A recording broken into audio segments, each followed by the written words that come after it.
Bonjour à tous, j'espère que vous m'entendez bien.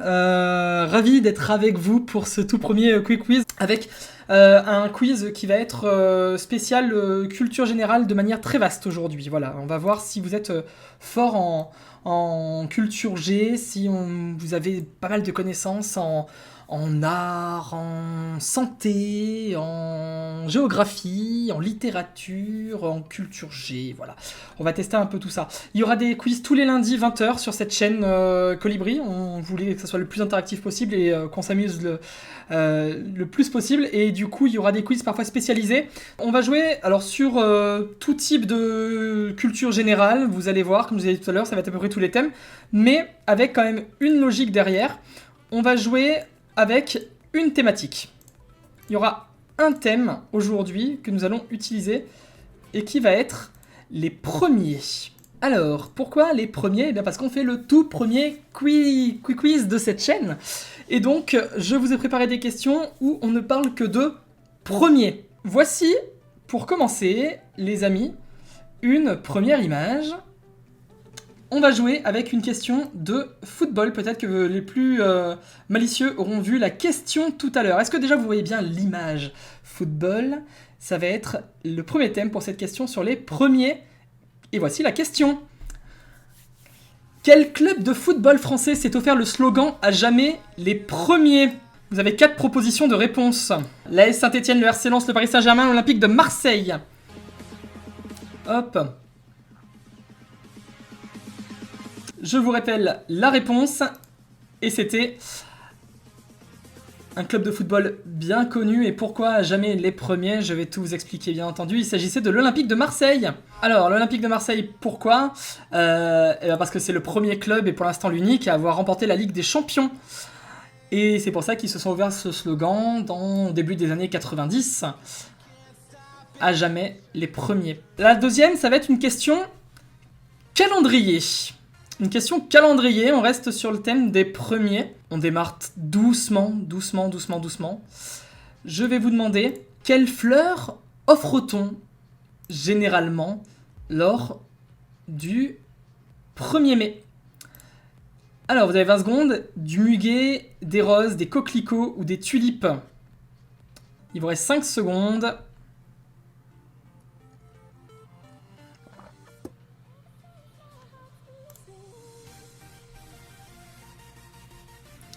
Alors pendant ce temps, je vais révéler la réponse.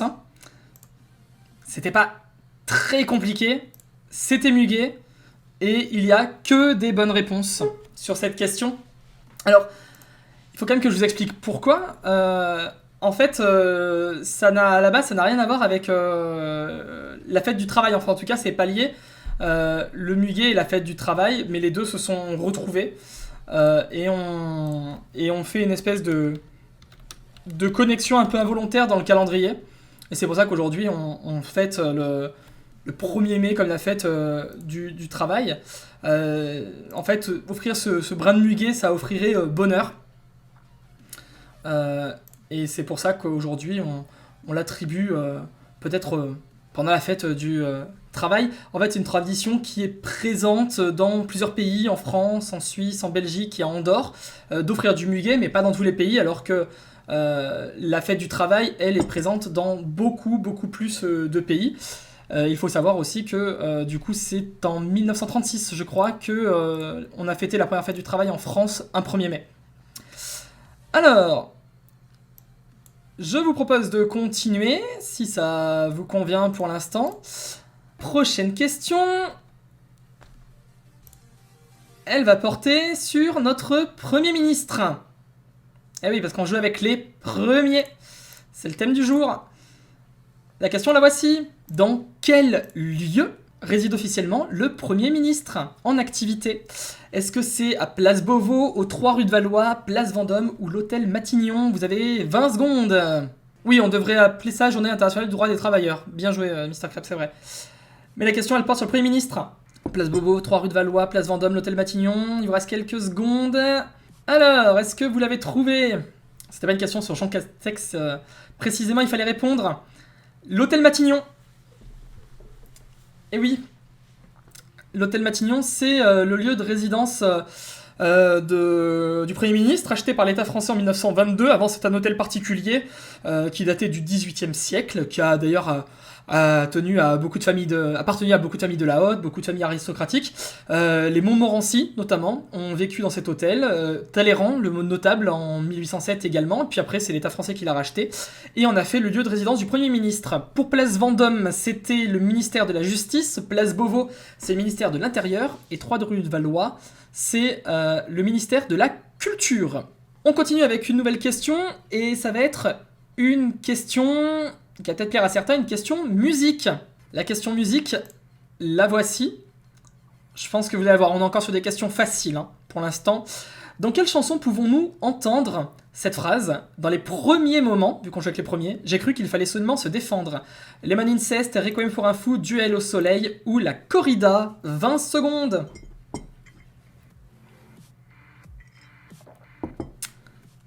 Alors, dans quelle chanson peut-on entendre cette phrase? Dans les premiers moments, j'ai cru qu'il fallait seulement se défendre. Je vous la chante pas, sinon c'est un peu trop simple. Pour l'instant, la question c'était dans quelle chanson pouvons-nous entendre? Dans les premiers moments, j'ai cru qu'il fallait seulement se défendre. Il fallait bien entendu répondre la corrida. Tout le monde a eu juste. Ça, c'était quand même assez simple. Dans les premiers moments, j'ai cru qu'il fallait seulement se défendre. Et cette place est sans issue, je commence à comprendre. Oui, ça va. Ça, c'était pour l'instant plutôt simple. Alors, on va continuer avec une nouvelle question. Et une question qui va être non plus de la musique, mais une question d'ico. Lequel de ces mots est l'antonyme du terme premier, puisqu'on joue avec les premiers pour ce premier quick quiz? Fondamental, classique, originel ou suprême? 20 secondes.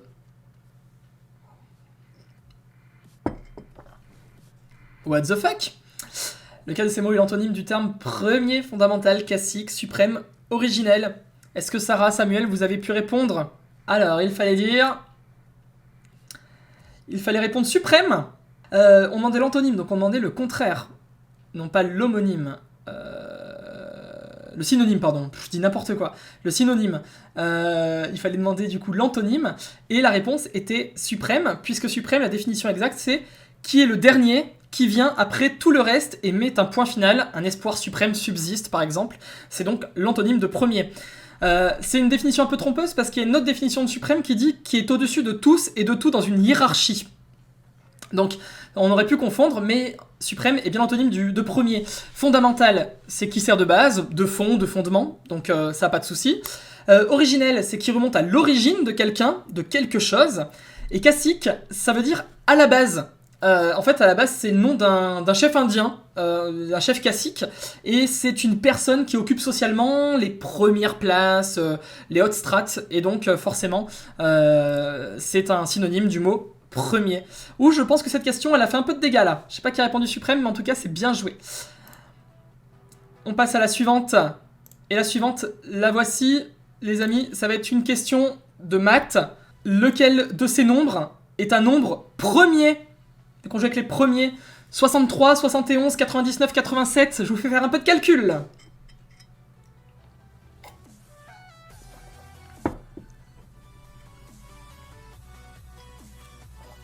Alors, lequel est un nombre premier parmi ces 4 propositions? Après du français et des maths. On a dit tout à l'heure que le quiz était facile, ça commence à se corser petit à petit.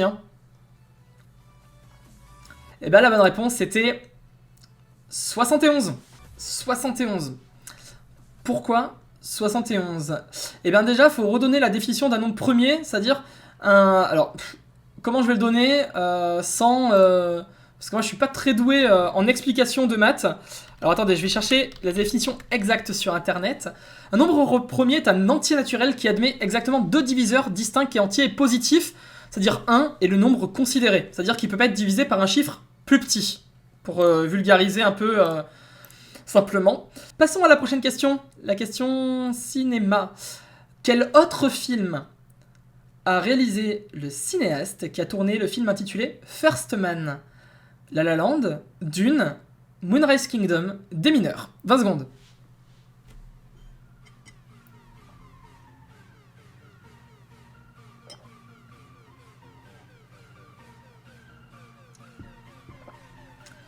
Alors, il fallait répondre. Eh ben, il fallait répondre à un film que j'adore.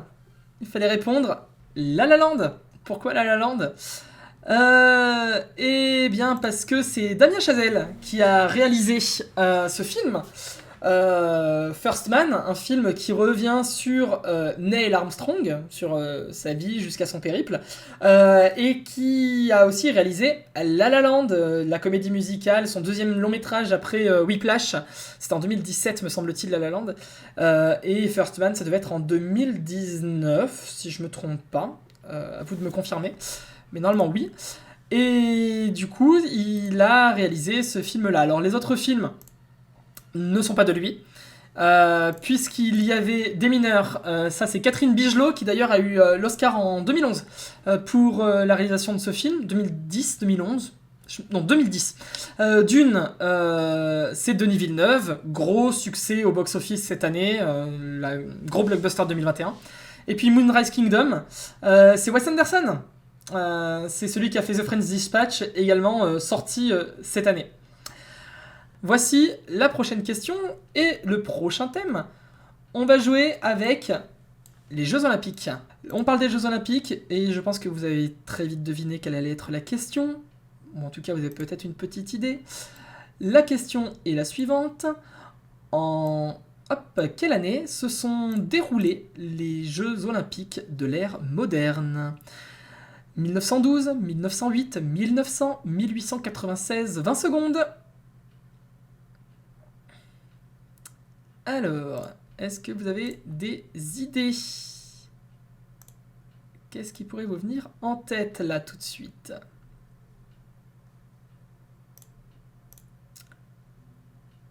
La réponse à cette question, c'était 1896. En effet, pourquoi? C'est le moment où sont lieu les tout premiers JO de l'ère moderne. Des JO qui ont été remis en place notamment par le baron Pierre de Coubertin.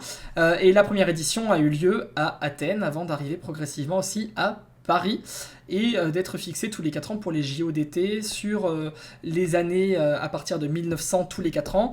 Et après, il y a eu les JO d'hiver qui sont également tous les 4 ans et qui sont en alternance tous les 2 ans avec les JO d'été. On continue avec la prochaine question que voici. Une question application. En 2021, quelle est la première application téléchargée dans le monde selon Apptopia? Est-ce que c'est Zoom, WhatsApp, Candy Crush ou TikTok? 20 secondes. C'est une question peut-être un peu piège. Quelle est l'application la plus téléchargée dans le monde en 2021? Ça change chaque année, mais là, ça change pas depuis 2-3 ans, je dirais. Une petite question de technologie. La première application, il y avait des pièges.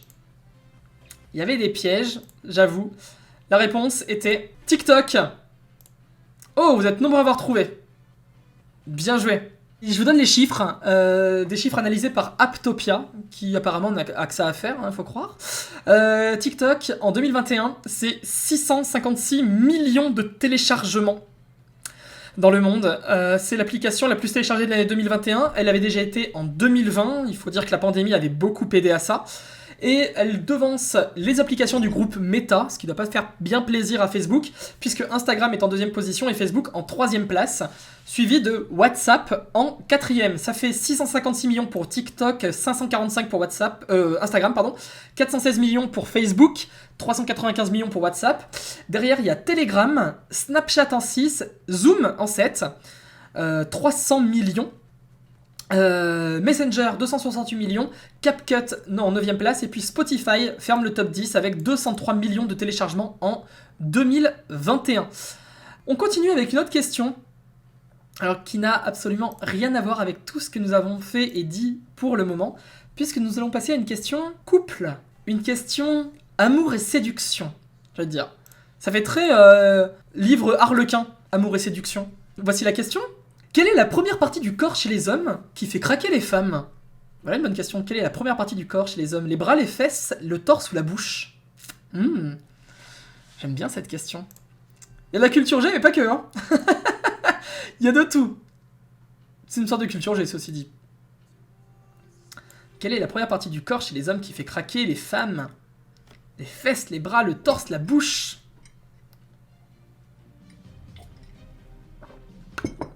Il fallait dire... La première partie, c'est le torse. Oui, Megamagus, les pecs. Ouais, c'est le torse. Alors, je vous explique un petit peu. Déjà, j'ai trouvé cette enquête. C'est un sondage réalisé par l'Institut d'études internationales YouGov. Et donc, en fait, ils ont fait un sondage pour savoir ce que les femmes préféraient chez les hommes, ce que les hommes préféraient chez les femmes. Et donc, si on prend la question dans ce sens, quelle partie du corps chez les hommes ferait craquer les femmes, il fallait répondre le torse et la poitrine. Ça revient à 21% contre 23% chez les hommes. Les mains arrivent en 2 avec 17%, et les fesses arrivent en 3 avec 12%. Et chez les hommes, ce qui fait plus fantasmer les hommes, quelle partie du corps chez les femmes fait le plus fantasmer les hommes, les fesses arrivent en 1, 27%. En 2, la poitrine, le torse revient. Et en 3, ce sont les jambes, 15%. Voilà. Contre 2% chez les femmes qui apparemment en ont un peu rien à foutre hein, des jambes. On continue avec la prochaine question. On va partir sur une nouvelle question calendrier. Comme nous avons eu tout à l'heure. Parce qu'on a joué avec le 1er mai. Et moi, je vous propose qu'on joue maintenant avec le 1er novembre. Alors là, vous allez voir, on va changer d'ambiance du tout au tout. On a parlé de ce qui nous faisait craquer chez les hommes, chez les femmes. Maintenant, la question, elle est un peu différente. Voici la question. Quel pape a fixé le 1er novembre comme jour de la Toussaint, et donc comme jour férié? Est-ce que c'est Léon VII, Grégoire IV, Benoît III ou Jean X? Ah, je vous avais dit, ça change. Ça n'a rien à voir. Ça n'a rien à voir. Il vous reste quelques secondes. C'était plus dur, hein, tout de suite. Je sais pas ce que vous en pensez. C'était peut-être un peu moins simple. Il fallait répondre quoi? Voici la réponse. Il fallait répondre Grégoire IV. Désolé, il y a eu beaucoup d'erreurs et très peu. Et je pense que la personne qui a répondu Grégoire IV, c'est peut-être du pif. Hein. C'est possible. La question était quand même beaucoup plus dure. Pourquoi Grégoire IV? Alors en fait, il faut savoir que la Toussaint, à la base, ce n'est pas une fête qui est biblique. C'est-à-dire vous pouvez lire les textes de la Bible, il n'y a pas la Toussaint qui est à l'intérieur de ces textes. À la base, dans le 4e siècle, l'église syrienne a voulu consacrer une fête aux martyrs. Sauf que y avait un grand nombre de personnes, et puis après, les autres pays l'ont aussi repris, donc c'était compliqué d'avoir des commémorations individuelles. Et 3 siècles plus tard, il y a le pape Boniface IV qui dit... là, on va transformer un temple romain dédié à tous les dieux, le Panthéon, en une église consacrée à tous les saints. D'ailleurs, c'est pour ça qu'on appelle ça la Toussaint, c'est pour une fête de tous les saints. Et la coutume se répandit jusqu'en Occident, partout en Occident, et chaque église locale a repris l'idée, mais à des dates complètement différentes. Et puis, en 835, sous Grégoire IV, on l'a fixé à une date unique, qui est le 1er novembre. Et du coup, c'est pour ça qu'aujourd'hui c'est une fête fériée et c'est Grégoire IV qui l'a fixée. Pour autant, ce n'est pas la fête des morts. La fête des morts, c'est le 2 novembre. Normalement, de célébrer les morts le 2 novembre et non pas le 1er qui est la fête de tous les saints. Voilà. C'était une question un peu compliquée, mais au moins on apprend des choses. Parce que moi aussi j'ai appris des choses. Exactement. El Dia de los Muertos. J'ai fait allemand LV2, je suis désolé pour cet accent. On continue avec une question qui va peut-être plus vous plaire en fait. J'ai bien vu que les papes ça allait pas. Passons à une question. Pokémon! Attrapez-les tous! Ça, je vous avoue que ça me plaît comme question. Et la question, elle est hyper dure. Je ne vais pas vous demander quel est le premier Pokémon qu'on peut avoir dans le jeu. Je ne vais pas vous demander quel est le premier Pokémon qui s'affiche dans le Pokédex. Non. Je vais vous demander quel est le premier Pokémon qui a été conceptualisé par les créateurs du célèbre jeu vidéo au moment de sa création. Est-ce que c'est Rhinophéros, Férosinge, Miaous ou Métamorphe? 20 secondes. Quel a été le tout premier Pokémon conceptualisé par les créateurs du célèbre jeu vidéo? Le tout premier Pokémon qu'ils ont dessiné, créé, c'était lequel? Il me reste quelques secondes. Ah, c'est toute mon enfance, mais là j'ai appris quelque chose. Hein. Je pensais pas du tout que ça allait être ce Pokémon. C'est sorti il y a peu. En fait, c'est il y a peu, il y a 2-3 ans, je dirais. C'est Ken Sugimori, l'un des concepteurs originaux de la série, qui a fait une révélation et qui a expliqué quel était le premier Pokémon qui a été conceptualisé. La bonne réponse, c'était Rhinophéros. Non, c'était pas Miaous. Raté. Miaous, c'est les méchants de la Team Rocket, mais c'est pas ça. En fait, ils ont décidé de choisir un Pokémon qui pourrait être un peu impressionnant, un peu épique, et ils sont partis d'un rhinocéros et ont fait le fameux Rhinophéros, qui a été le premier Pokémon et qui est le numéro 112 dans le Pokédex. Donc c'est le premier Pokémon créé, et dans les autres qui ont suivi juste derrière, dans les tout premiers croquis, on retrouve Phantominus, Flagados, Loclas, Nidorino, et Ectoplasma. Une question musique. C'est une question musique que j'avais envie de vous poser.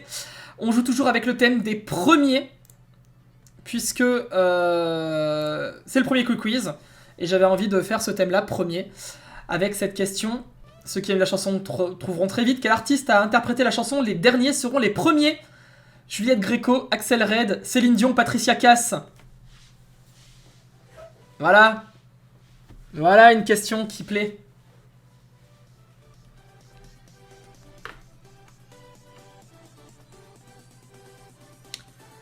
Qui a interprété la chanson Les derniers seront les premiers? Celle-ci, j'ai pas l'air, j'aurais du mal à vous la chanter. Hein. Alors, on a 100% de bonne réponse ou pas, là? Regardons ça. Céline Dion. Bien joué, pour ceux qui ont répondu Céline Dion. C'est pas Juliette Gréco, c'est pas Patricia Cass. Non, c'est bien Céline Dion qu'il fallait répondre. Les derniers seront les premiers. Dans l'autre réalité, nous serons princes d'éternité. Oh, c'est beau, c'est Salène. Chanson de 1995. Et on va arriver quasiment à la moitié de notre petit jeu. Avec une question, cette fois, technologie. Voilà, on y est sur cette question technologie. Question technologie, ou plutôt question fortune. Quelle personnalité publique est pour l'année 2021 la première fortune mondiale? Est-ce Jeff Bezos, Elon Musk, Larry Page ou Bernard Arnault? Bernard Arnault, Elon Musk, Larry Page, Jeff Bezos. Quelle personnalité publique est pour l'année 2021 la première fortune mondiale? Qui a le plus de flouze sur cette terre? Comme vous n'en aurez jamais. Alors, est-ce que vous l'avez trouvé, cette personnalité publique qui aura plus de thunes dans une seconde que vous en aurez dans une vie? C'est déprimant, vraiment. Il fallait répondre. Oh, il y a pas mal de bonnes réponses là. Il fallait dire Jeff Bezos. Même si vous gagnez dans n'importe quelle émission de télé, vous n'aurez jamais autant d'argent que Jeff Bezos. Soyez clairs de ça, vraiment. Faut se le dire. Puisque je vais vous donner des chiffres qui vont vous paraître, je pense, un peu hallucinants. Jeff Bezos, c'est 177 milliards de dollars. 177 milliards de dollars. C'est le fondateur d'Amazon. Et qui est en tête du classement pour la 4e année consécutive. En même temps, tout le monde va sur Amazon quasiment, donc forcément, il se fait de la thune. Grâce à la pandémie et grâce au télétravail et au fait qu'on soit beaucoup plus sur nos ordi et chez nous, il a fait fructifier sa fortune de plus de 35%, la faisant passer de 113 milliards à 177 milliards juste au cours d'une année. C'est juste fou. Ouais. Et Sarah qui nous dit Amazon qui a commencé dans un petit garage, c'est hallucinant, c'est vrai. C'est vrai, il a commencé au fond de son garage, Jeff Bezos, il y a une grosse vingtaine d'années, et maintenant, le mec est multimilliardaire. En deux, il y a Elon Musk, qui est le directeur général de Tesla, qui passe de la 34e à la 2e place en une année, notamment parce que il a vendu quelques voitures Tesla, et il a fait quelques actions dans l'espace qui ont fait exploser la bourse. Bernard Arnault, le patron de LVMH et le grand prêtre du luxe français, est à 150 milliards de dollars. C'est le 3e homme le plus riche du monde. Et après, on a derrière Bill Gates à la 4e place, Mark Zuckerberg à la 5e, et Larry Page, celui qui a fondé Google, est à la 8e place, comme en 2019, avec 91,5 milliards de dollars. Alors, passons à la question suivante. Qui va être une question quoi? Qui va être une nouvelle question. Alors, J'allais dire une question cinéma, c'est pas vrai. C'est pas une question cinéma, c'est plus une question média. La question, peut-être que vous avez la réponse, peut-être pas. En quelle année a été créé le magazine Première? Parce qu'on joue avec les premiers. Est-ce en 1966, 76, 86 ou 96? 1996, 1966, 1986, 1976. Non, celle-ci elle est pas simple, même pour ceux qui aiment le cinéma. En quelle année a été créée Première? En gros, dans quelle décennie a été créée Première? Dans les années 60, 70, 80, 90. C'est un peu la question que je vous pose aujourd'hui. La bonne réponse était celle-ci. Il fallait dire 76. Bien joué. La plupart des gens ont eu la bonne réponse. C'est pas mal du tout ça. Pas mal du tout. Je vous donne une petite explication de texte quand même. C'est un magazine de cinéma français, première, mensuel puis bimestriel, qui a été créé par Jean-Pierre Frimbois et Marc Esposito. En fait, à la base, Jean-Pierre Frimbois crée 11 mondiales, et 11, qui deviendra 11 mondial par la suite, qui est un magazine en quadrichromie sur le football, avec des pages en couleur, tout ça. Ils se sont dit, mais est-ce qu'on ferait pas la même chose, mais version cinéma, pour gagner des parts de marché? Et du coup, il crée Première, un mensuel consacré au cinéma, dont une majorité de pages sont en couleur, ce qui est rare à l'époque. Et d'ailleurs, leur première couverture, c'est avec Sylvia Kristel pour le film Emmanuel. Et c'était donc en 1976. Voilà, édité par le groupe Lagardère Active, maintenant par le groupe après le groupe Rossel, maintenant le groupe Hildegarde.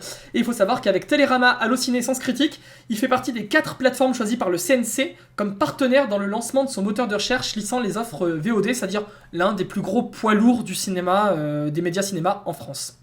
La prochaine qui va être une question, allez, je vous offre de la littérature. Ou plutôt, pas tout à fait. La question est plus une question de citation. Qui a dit la phrase suivante? Adam n'a pas été le premier homme, il a été le premier cocu. C'est une belle question ça. 20 secondes pour répondre. Est-ce que vous pensez que c'est François Cavana, Guy Bedos, Elisabeth Badinter ou Raymond Barre? À qui prête-t-on la phrase Adam n'a pas été le premier homme, il a été le premier cocu? Cette phrase, elle me fait beaucoup rire. Est-ce que vous avez des idées de ce que ça pourrait être?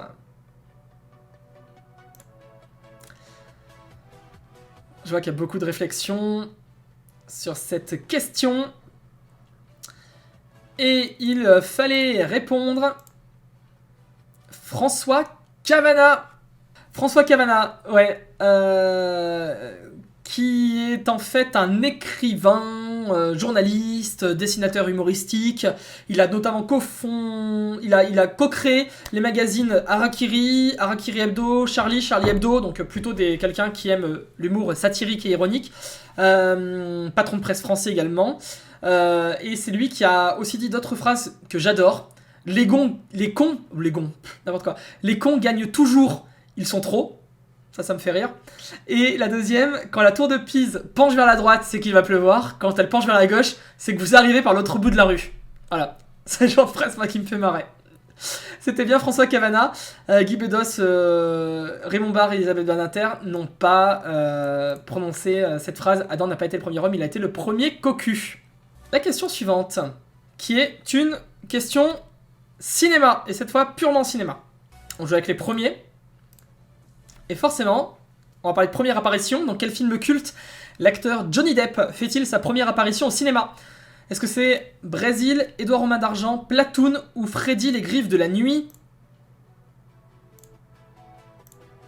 Alors...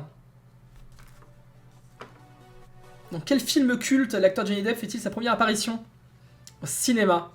Pas simple, hein, parce qu'on sait qu'il a une grande carrière, il a joué dans des séries aussi. Mais moi je vous demande sa toute première apparition au cinéma, c'était en 1984. Et c'était dans... il y a un piège, c'était Freddy, les griffes de la nuit. Il y a beaucoup de personnes qui sont tombées dans le piège en effet. C'était pas du tout Édouard aux mains d'argent. Alors, expliquons un petit peu tout ça.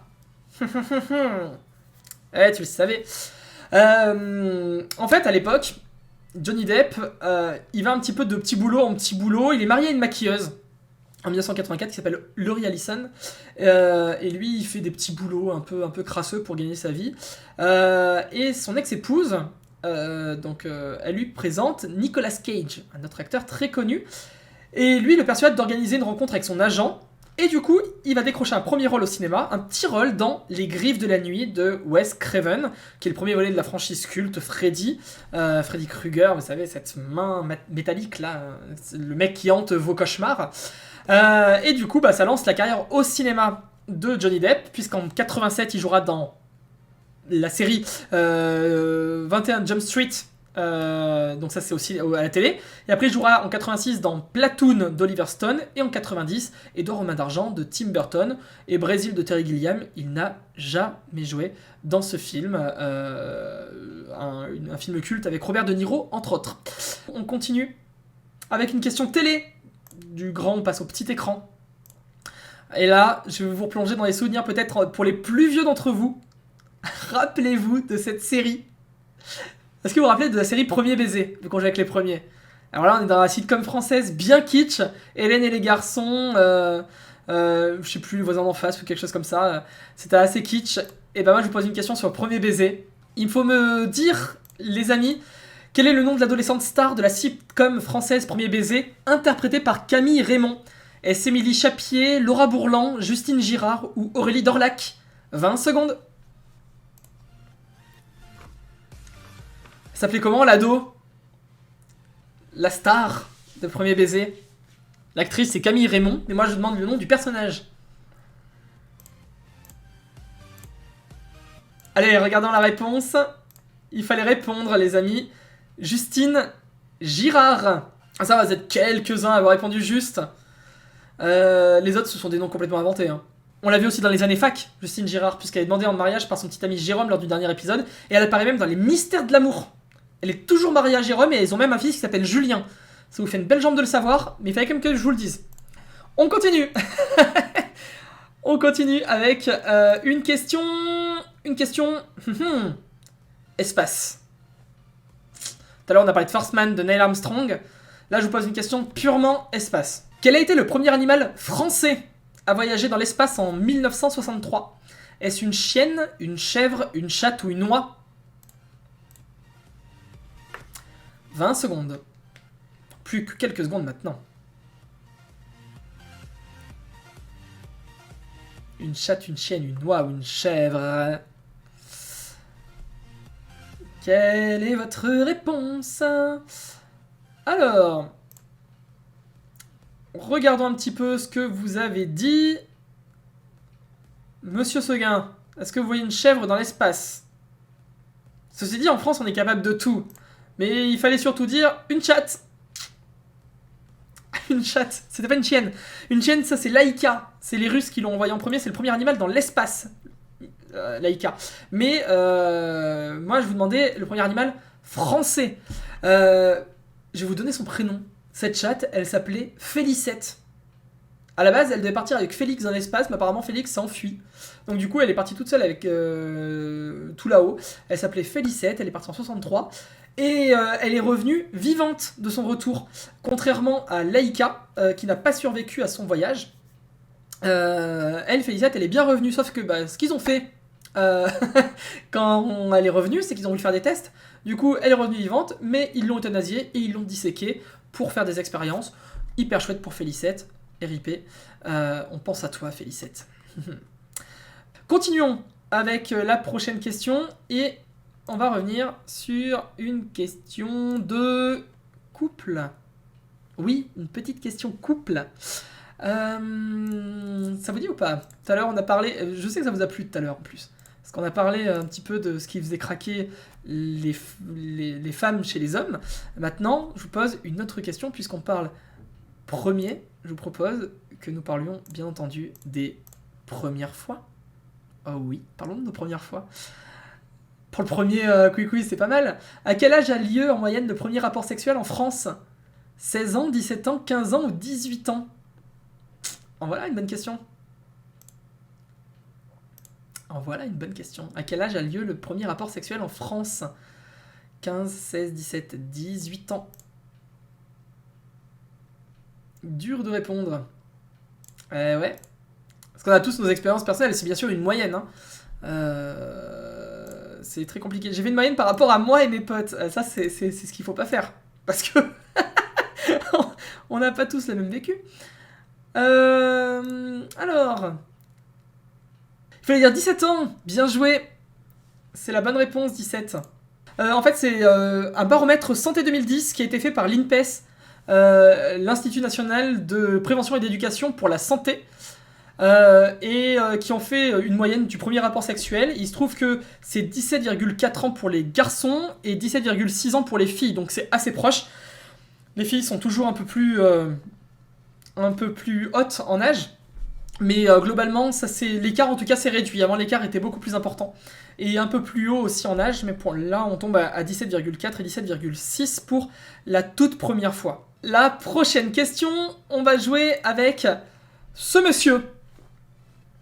Qui est-il? En fait, cet homme, il s'appelle Nicolas Joseph Cugnot. Nicolas Joseph Cugnot. Voici la question en rapport avec ce monsieur. Que voici. Quelle invention peut-on attribuer au français Joseph Cugnot? Est-ce la première télévision à tube cathodique, la première voiture automobile, le premier couteau de poche, le premier rouleau de papier toilette?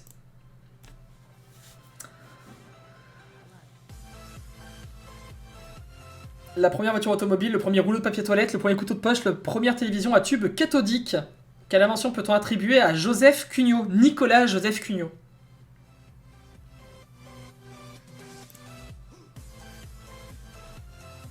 Là, je vous fais remonter très loin puisque on va aller entre 1769 et 1771. Parce qu'il a quand même mis 2 ans pour faire cette invention. Vous vous doutez bien du coup que c'est pas le rouleau de papier toilette? Il y a peu de chance. Il fallait répondre la première voiture automobile.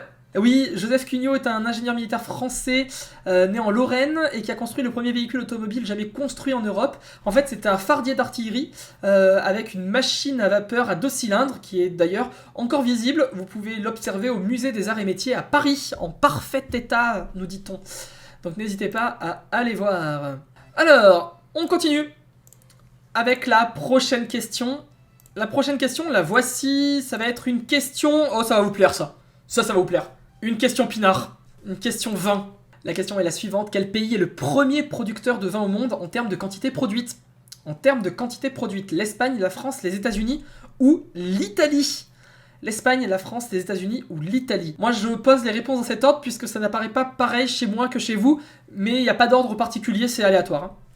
Quel pays est le premier producteur de vin au monde en termes de quantité produite? Je ne donne pas les plus gros consommateurs ou les plus grosses ventes. Hein. On parle de la production de quantité. Le blanc seulement, nous dit Sarah. La bonne réponse, il fallait répondre à pays européen, c'était l'Italie. Eh non, il y avait des pièges, c'est pas la France, c'est pas les États-Unis, c'était l'Italie. Et ouais, en fait, l'Italie, c'est le plus grand producteur de vin au monde en volume, avec 44,5 millions d'hectolitres en 2021. Arrive derrière l'Espagne, avec 35 millions d'hectolitres. Et la France, en 3ème, elle est tombée à la 3ème place cette année.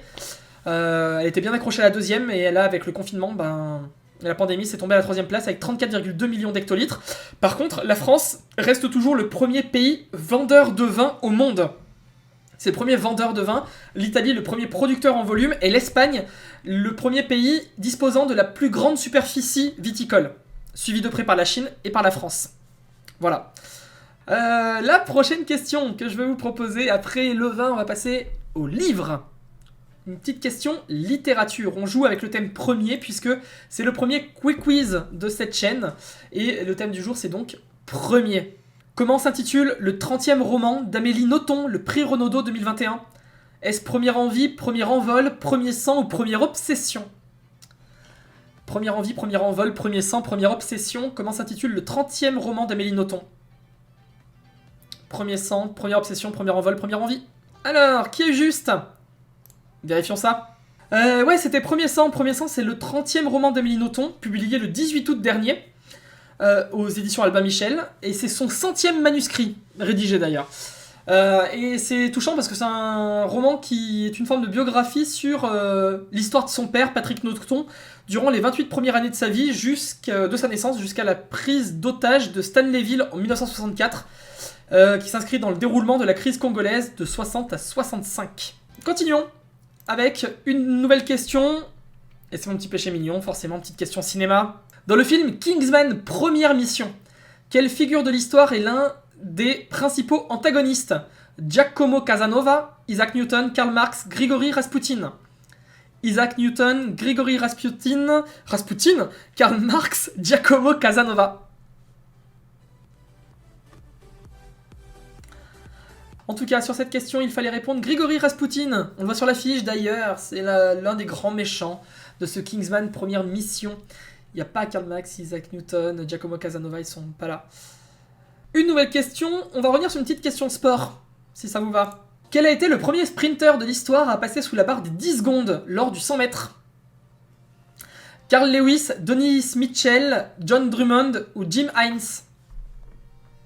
Alors j'ai mis un petit logo Jeux Olympiques, c'est vrai que c'est trompeur, c'est pas pendant les Jeux me semble-t-il. Mais qui a été le premier sprinter de l'histoire à passer sous la barre des 10 secondes? Ah oui, on est dans le thème premier, forcément il y a beaucoup de premières dans les questions. Parce que c'est Jim Hines qu'il fallait dire. Carl Lewis, c'était un peu le piège. Et Dennis Mitchell, alors c'est tous des sprinters, hein. Ils ont tous passé la barre des 10 secondes, mais Jim Hines a été le tout premier. Puisque c'était le 14 octobre 68. Il remporta le 100 mètres aux Jeux Olympiques de 68 en 9 secondes 95 et établit d'ailleurs un nouveau record mondial. Il a fallu près de 9 ans pour que la barrière soit de nouveau tombée avec l'américain Silvio Leonard et c'était en 9 secondes 98 en 77. On continue avec une autre question, si ça vous va. On est presque à la fin et on reste un peu sur le sport avec une question foot. Quelle nation de football a fini première au classement FIFA au terme de l'année 2021 ? Est-ce que c'est la Belgique, la France, l'Argentine ou l'Italie? La France, l'Italie, la Belgique ou l'Argentine qui a fini première au classement FIFA au terme de l'année 2021 puisqu'on joue avec les premiers. Dites-moi tout. Avez-vous la réponse? Moi j'imagine que oui. Non?